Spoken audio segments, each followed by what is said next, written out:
بسم اللہ الرحمن الرحیم۔ السلام علیکم۔ سعودی انفو یوٹیوب چینل میں آپ کو خوش آمدید کہتے ہیں۔ سعودی جمارک یعنی سعودی کسٹم کی جانب سے یہ رپورٹ پیش کی گئی ہے، جس میں بتایا گیا ہے کہ کویت سے آنے والا ایک کنٹینر جس میں 29,71,600 ممنوعہ گولیاں موجود تھیں، اسے پکڑ لیا گیا۔ دو سعودی شہری ٹرک کو ڈرائیو کر رہے تھے، جس کے ذریعے ان کو سعودی عربیہ میں کسی اور پوائنٹ پر پہنچانا تھا۔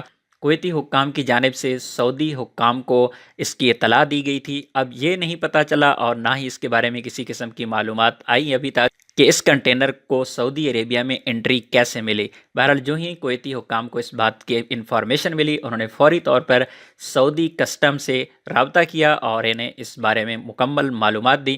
اس کے بعد اس ٹرک کو پکڑ لیا گیا۔ اس کنٹینر کے اندر ماربل موجود تھا اور ماربل کے اندر گولیوں کو چھپا کر رکھا گیا تھا۔ یہ بہت بڑی کھیپ تھی، جس کا ٹارگٹ ابھی تک نہیں بتایا گیا کہ یہ کس سٹی تک سمگل کرنی تھی۔ اس کنٹینر کو جس گاڑی کے ذریعے شفٹ کیا جا رہا تھا، اس کو ڈرائیو کر رہے تھے دو سعودی شہری اور انہیں بھی گرفتار کر لیا گیا۔